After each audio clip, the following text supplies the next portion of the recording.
భారతదేశ ప్రతీక అయిన హిందుత్వాన్ని విశ్వం నలుమూలలా చాటే విధంగా హిందువులు ఐక్యతతో ముందుకు సాగవలసిన అవసరం ఎంతైనా ఉందని ద్విజతత్వ శ్రీపీఠం భాగ్యనగర్కు చెందిన శ్రీ శ్రీ శ్రీ నారాయణ స్వామీజీ పిలుపునిచ్చారు.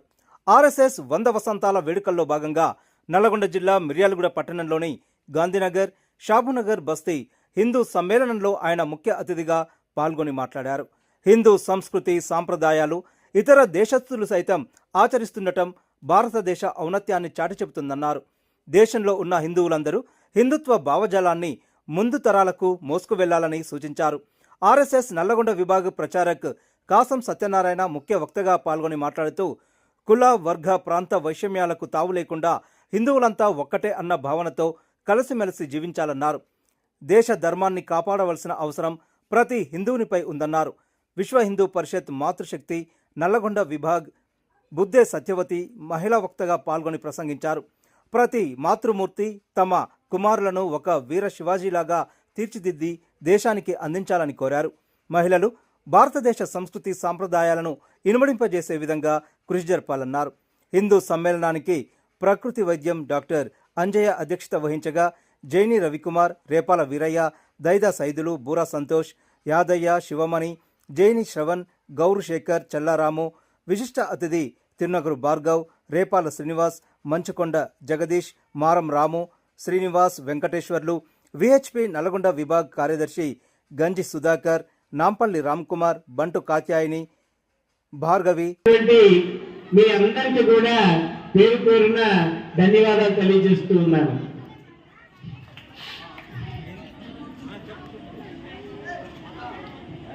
రాష్ట్రీయ స్వయం సేవక్ సంఘ్ స్థాపించి 100 సంవత్సరాలు పూర్తయిన సందర్భంగా శతాబ్ది ఉత్సవాలు దేశమంతటా కూడా ఘనంగా నిర్వహించుకుంటూ ఉన్నాం.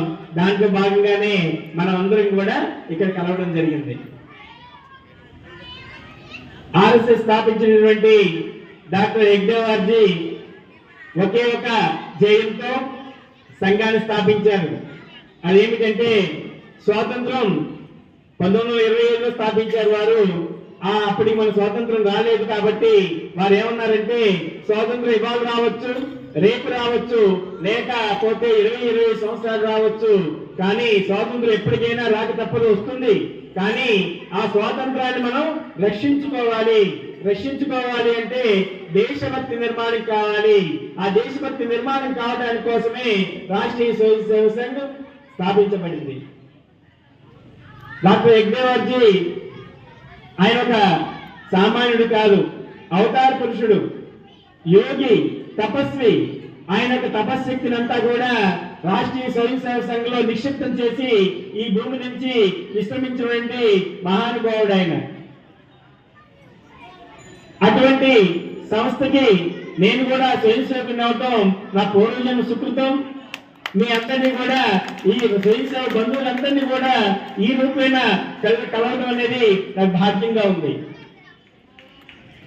ఇంత ఎండల్లో కూడా సేవ చేసినటువంటి స్వయం సేవ కుటుంబ సేవకులందరూ కూడా వాళ్ళ పాత్ర అందించడమైంది.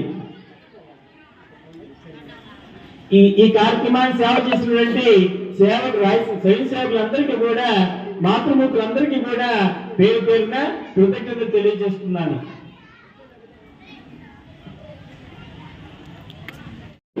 అది ఆర్ఎస్ఎస్ శాఖలో మాత్రమే సాధ్యపడుతుంది. ఎటువంటి సాధన చేయకుండా మీ కుండలిని చైతన్యం ఆర్ఎస్ఎస్ శాఖలో జాగృతం అవుతుంది. అది మర్చిపోవద్దు. మీ పిల్లల్ని కానీ మీరు కానీ తప్పనిసరిగా ఆర్ఎస్ఎస్ శాఖకు వచ్చి మీరు చైతన్యాన్ని జాగృతం చేసుకోండి. ఉన్నతమైన జీవితాన్ని గడపడానికి ఒక దారి అనేది ఏర్పడుతుంది. తద్వారా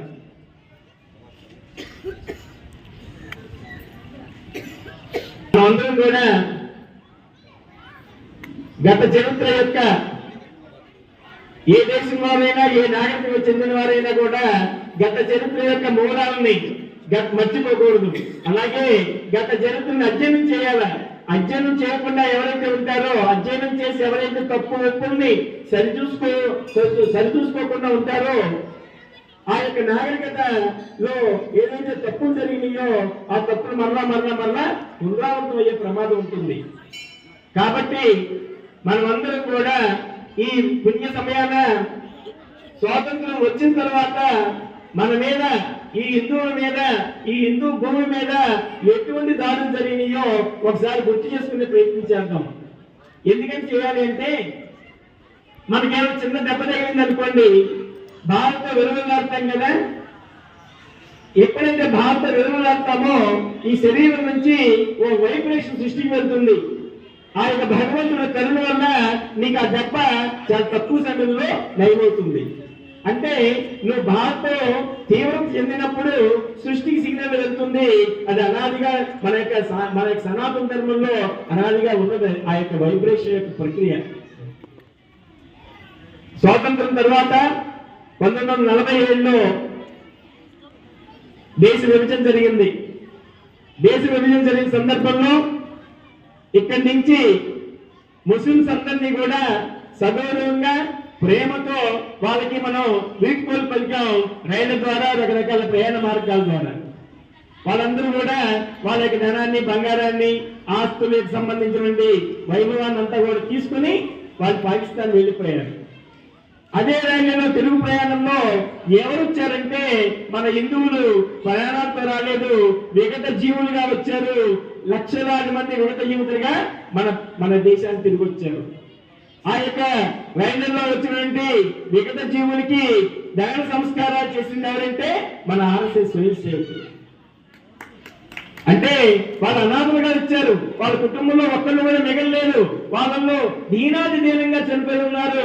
మన మాతృమూర్తులకి తీవ్రమైన అవమానం జరిగింది. అలాంటి పరిస్థితుల్లో దేహం ప్రాణం లేని దేహాలుగా తిరిగి వస్తే మనం సంస్కారాలు చేసిన దాని సంస్కారాలు. ఇది మన వరకు మనం అందరం కూడా 1966లో నాగసాధువులు గోమాతని జాతీయ ప్రాణిగా గుర్తించాలని చెప్పేసి ఒక ర్యాలీని చేస్తూ ఉన్నారు.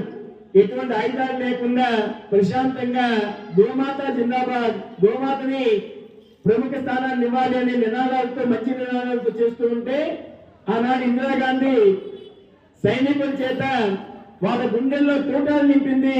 క్షణాలలో 5,000 మంది చనిపోయారు. అంటే వాళ్ళు చేసిన తప్పేమిటి? గోమాతని జాతీయ ప్రాణిగా ప్రకటించమని చెప్పేసి ప్రాధేయపడుతూ ఒక సందేశాన్ని ఇవ్వడం కోసం వాళ్ళు ముందుకెళ్తుంటే కాల్చవలసిన పని లేదు. అది ఏవో సనాతన ధర్మానికి జరిగిన ద్రోహం. అది ఎవరో నాగసాధువులు వేల సంవత్సరాలుగా భారత భూభాగంలో సరిహద్దుల్లో ఉండి దుర్మార్గులు మన భూభాగంలో మహర్షులు వాళ్ళందరూ కూడా అలాంటి వ్యక్తుల్ని నిర్దాక్షిణ్యంగా 5,000 మందిని చంపేసింది ఆవిడ. ఆ తర్వాత 1977లో ఎమర్జెన్సీ విధించి దేశభక్తులందరినీ కూడా చంపేశారు. దాంతో పాటు మా స్త్రీమూర్తులకి పెళ్లి కాని అవివాహితులు కూడా ఏమాత్రం ఆలోచించకుండా కుటుంబ నియంత్రణ ఆపరేషన్ చేశారు. దేనికంటే హిందూ జనాభా పెరగకూడదు, హిందూ జనాభా ఆగిపోవాలి అని. ఇవన్నీ కూడా మన దేశానికి, మన ధర్మానికి, హిందువులకి చేసినటువంటి ద్రోహం. అది ఆ ద్రోహాలన్నీ కూడా భరిస్తూ భరిస్తూ భరిస్తూ ముందుకు వచ్చాం. ఆ తర్వాత కాశ్మీర్ లో 1990లో కాశ్మీర్ లో ఒక అనౌన్స్మెంట్ చేశారు మసీదుల్లో. ఏమని చేశారంటే, హిందూ కుక్కల్లారా, ఈ యొక్క కాశ్మీర్ మాది, ఈ కాశ్మీర్ నుంచి మీరందరూ కూడా వెళ్ళిపోండి. వెళ్ళిపోయేప్పుడు మీ యొక్క స్త్రీల్ని, మీ యొక్క భార్యల్ని, మీ తల్లుల్ని, మీ పిల్లల్ని, ఆడపిల్లల్ని ఇక్కడ వదిలిపెట్టేసి, మీ సంపదలను కూడా వదిలిపెట్టేసి వెళ్ళిపోండి, లేకపోతే చస్తారని చెప్పేసి మసీదులు అనౌన్స్మెంట్ చేశారు. మన లక్షలాది మంది మన మాతృమూర్తులకి తీవ్ర అవమానం జరిగింది. చాలా మంది ఆత్మహత్య చేసుకున్నారు. చాలా కొంతమంది మాత్రమే కడుపు చేత్తో పట్టుకుని కట్టుబట్టలతో ఏ మాత్రం లేకుండా కూడా మన కాశ్మీర్ దాటి సరిహద్దులు దాటి బయటకు వచ్చారు. వాళ్ళందరినీ కూడా అనాథలుగా, శరణార్థులుగా కూడా గుర్తించకుండా అనాథలుగా వదిలేసింది ఆనాడు గవర్నమెంట్. ఇవన్నీ కూడా చూస్తూనే ఉన్నాం. కానీ మన లోపల ఎటువంటి ప్రశ్న ఉదయించలేదు. మనకెందుకు జరుగుతుంది? ఈ భారత భూమి, ఈ హిందూ భూమి, హిందువుల యొక్క భూమి, ఈ హిందువుల యొక్క భూమిలో ఎందుకని మన మీద కుట్ర జరుగుతుంది, ఎందుకని మనం భరిస్తున్నామని చెప్పేసి ఆలోచన మనకి రాలేదు అని. స్వాతంత్రం ముందు నుంచి కూడా మనకి 3 వైరస్సులు గాంధీనగర్ సంబంధించిన హిందూ సమ్మేళనం జరుపుకుంటున్నాం. హిందూ సమ్మేళనం అనగానే మనందరం సహజంగానే ఒప్పుకొని వచ్చినట్టు మనమందరం ఎవరము హిందువులం.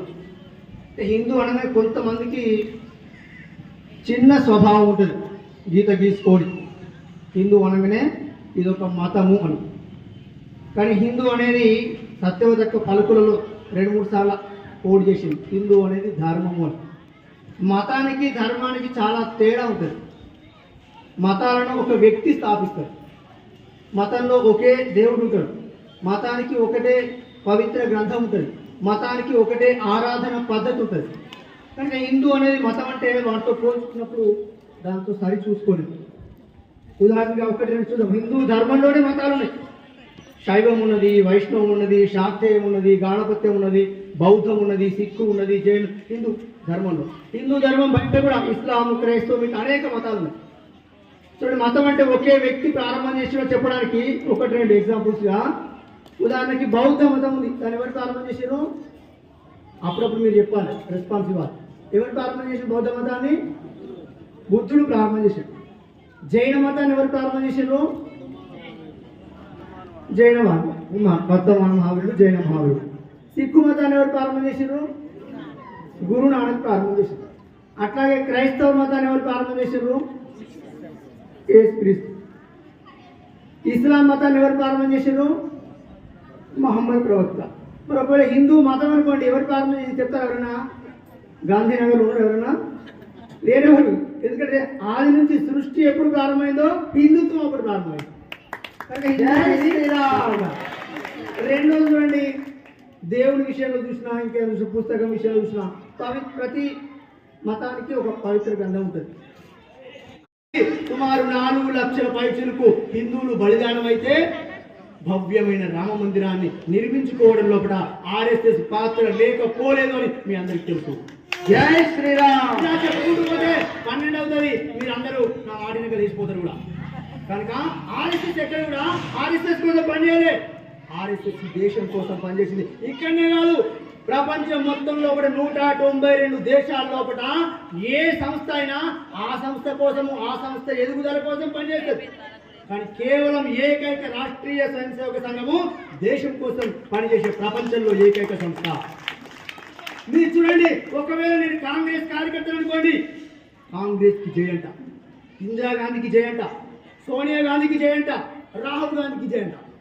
ఒకవేళ టీడీపీ కార్యకర్తలు అనుకోండి, టీడీపీకి జయంట, చంద్రబాబుకు జయంట, లేకపోతే పాత ఎన్టీ రామారావుకు జయంట, లేకపోతే కొత్తగా మనమడేంది నారా లోకేష్ నాయుడుకి జయంట. ఒకవేళ నేను బీఆర్ఎస్ అనుకోండి, బీఆర్ఎస్కి జయంట, కేసీఆర్కి జయంట, కేటీఆర్కి జయంట.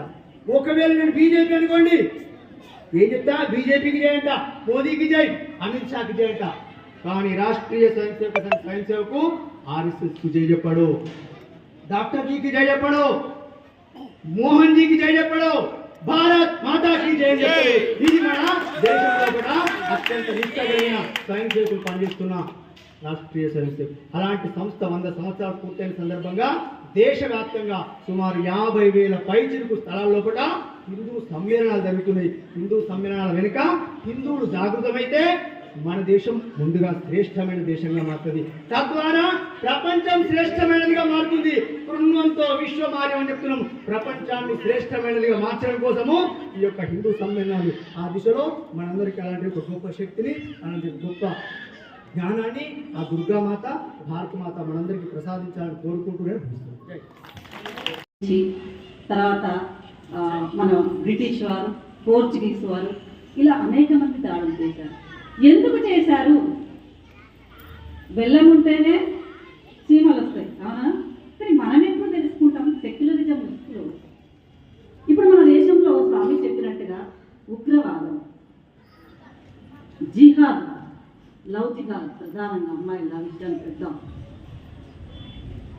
అబ్బాయిలని డ్రగ్ మాఫియా, కుల వివక్ష, కులాలతో విడగొట్టడం, జనాభా అసంతులనం, ఇంకా మరెన్నో వాటితోటి వేరు చేస్తున్నారు. మరి మనమేం చేయాలి?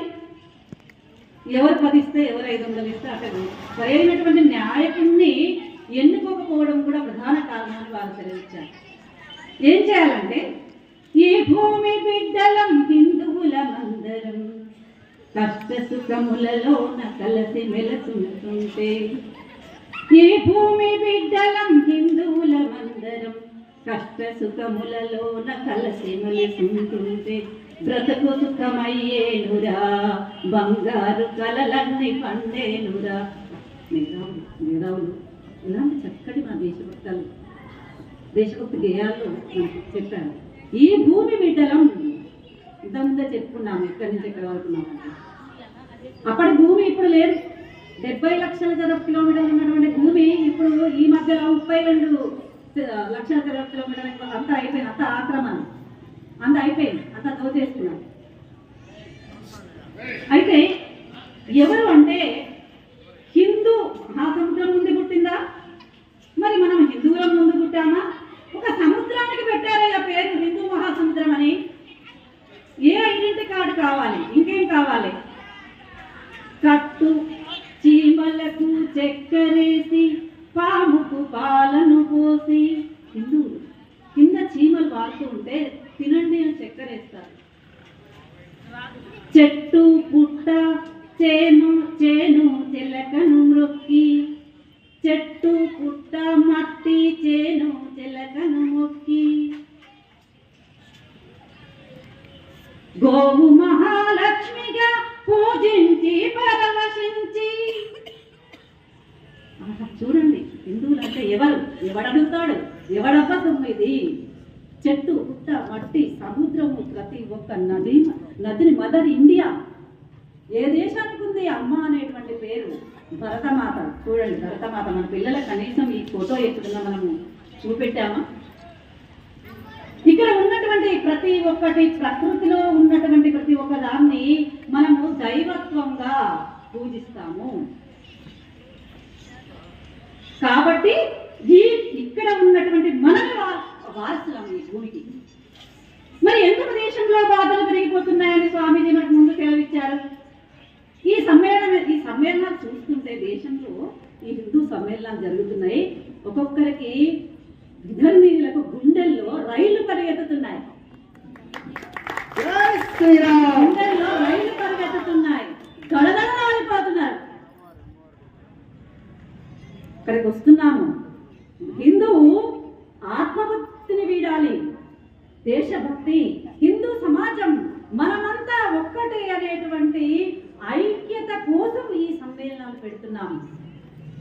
హిందువులమందరము ఏది లేదు, కులము లేదు, ఏమీ లేదు, మనమంతా ఒక్కటే. దీనికి నిత్య జీవన స్ఫూర్తి రామాయణం.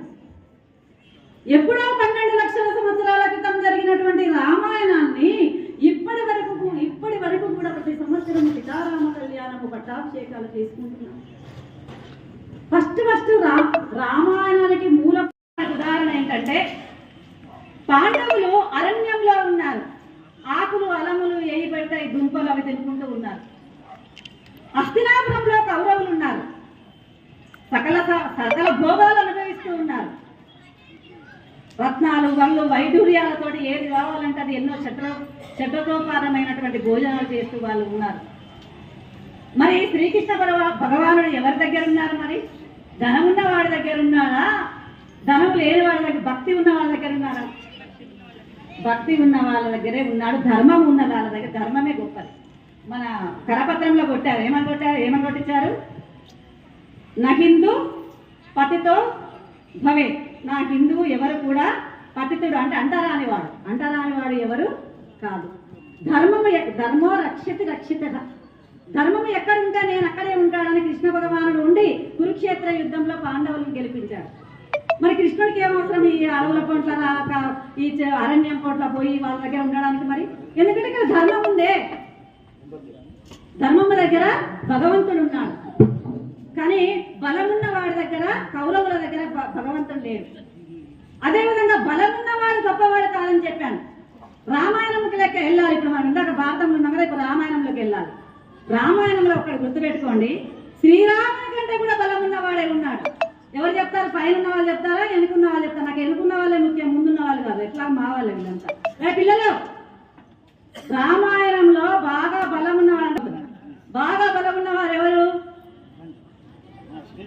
మన రాపత్తి సీనన్న చెప్పినా చెప్పలేదు ఇంతకి. బలం ఎవరైనా బలం ఉన్నవాడు క్లూ ఇస్తా, ఎవరైనా రెండే రెండు అక్షరాలు. ఆంజనేయ స్వామి ఇక్కడనే ఉన్నాడు, ఆయన గురించి నేను అడుగుతా, ఇక్కడ లేని ఆయన గురించి అడుగుతున్నా. ఎవరంటే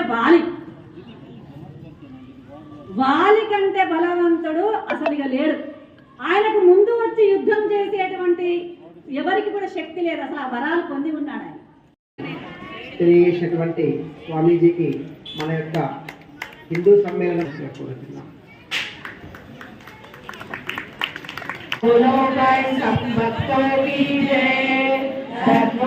जय हो अधर्म का नाश हो।